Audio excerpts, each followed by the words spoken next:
the famous first line of the book, and it says, "It's not about you." I'm sure Rick Warren, the super church pastor, has a lot of there's all kinds of meaning that he bakes into what that's about. But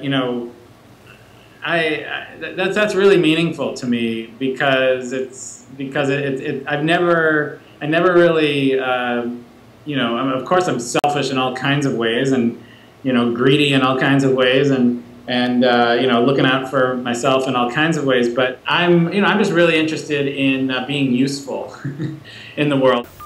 My dad told me to read the Yellow Pages as a kid, just because then I'll understand the world.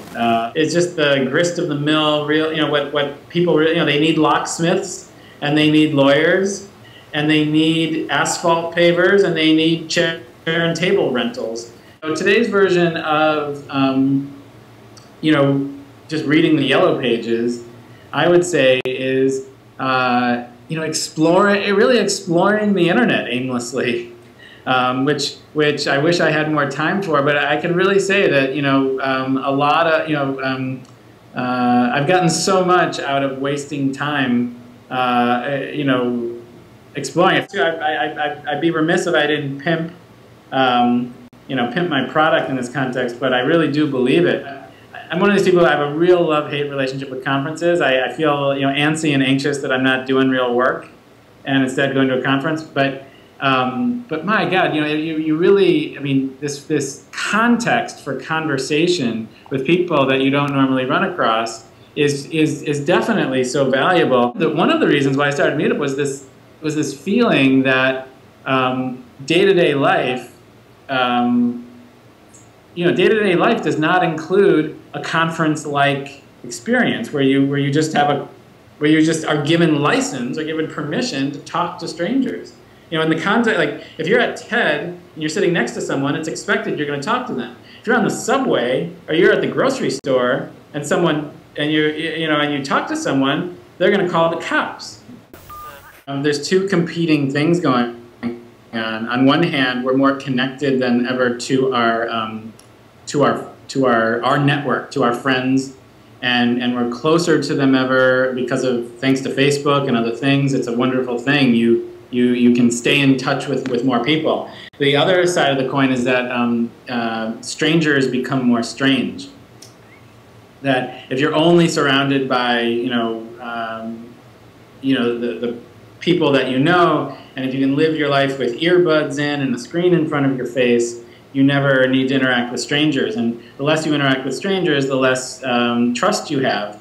The less trust you have, the more intolerant you are in the world, and that's a vicious cycle. And so, but just generally speaking, I think we have more power than ever to form communities, to find the others, to use the internet, to get off the internet, and do do these things that are very powerful.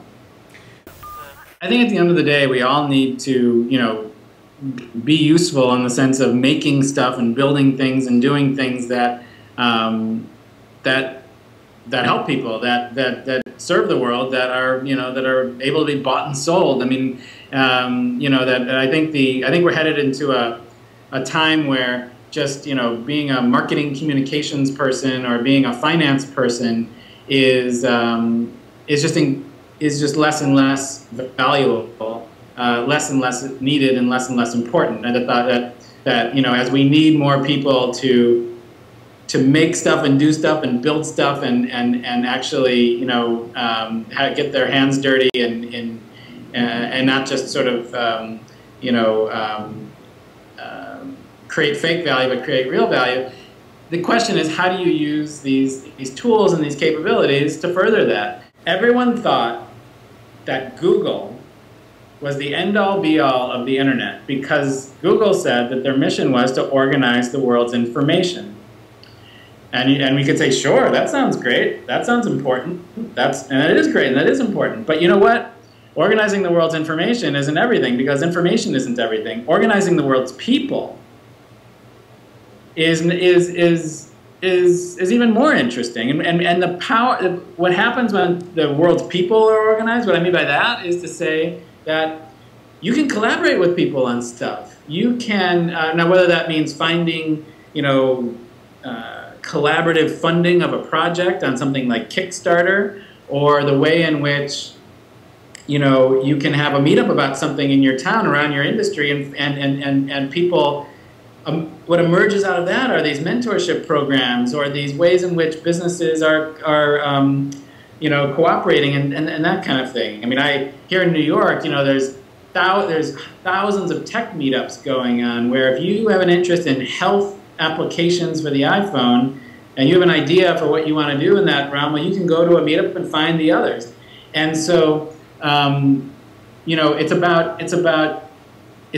not about like, now that we have the computers, the information is our fingertips. Instead, it's now that we have this technologies, other people are at our fingertips.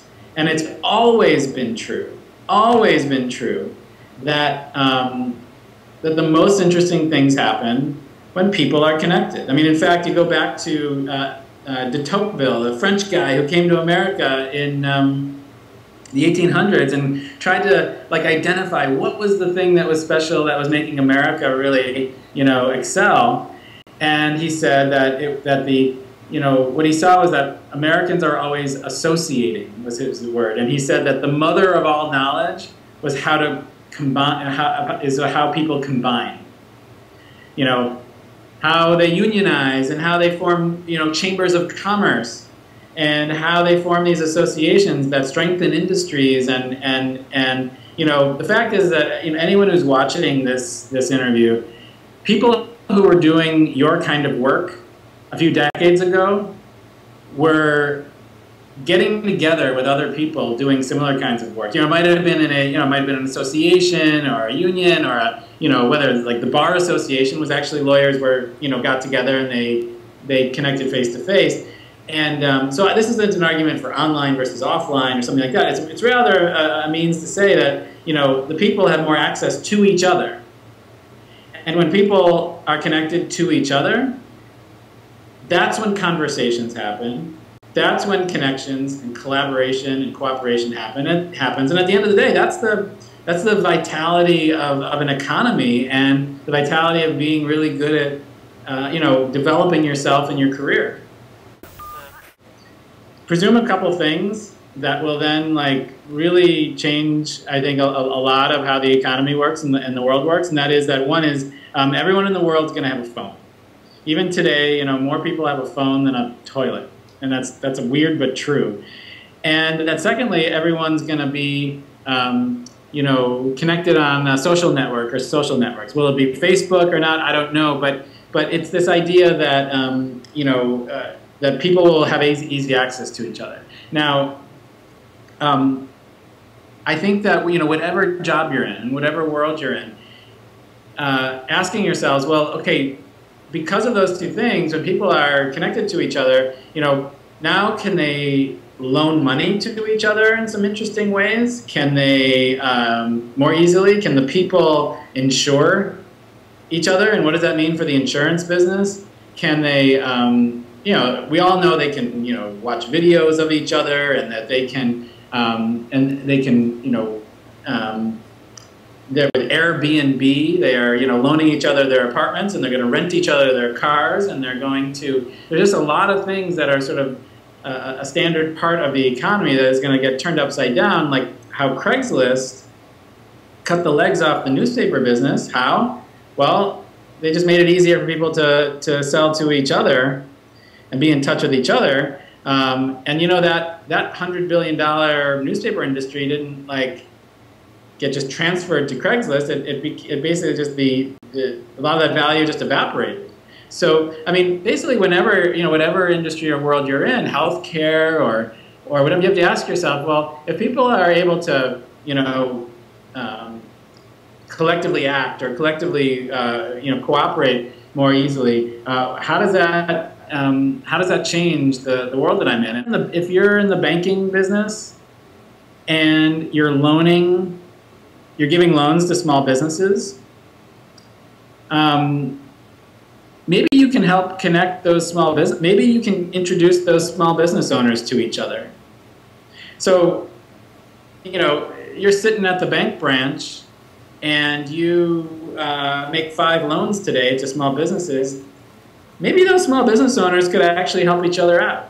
What I think we kind of lost track of in the 20th century, but we're roaring into it in the 21st century, is that people thought that it was just sort of systems and infrastructure and industrial-sized everything that, and centralized, industrialized everything would just sort of solve all the problems in the world, when there's a much longer, deeper, richer history of how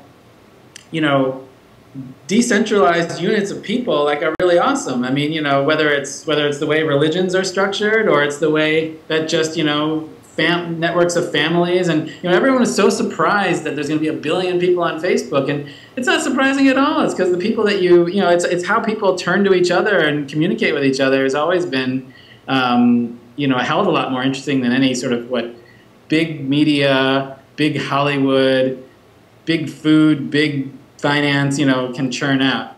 Small businesses are more likely to succeed if they're connected to each other and help each other out. If you really internalize that concept, writ large to everything, that's probably a helpful concept for anyone's career.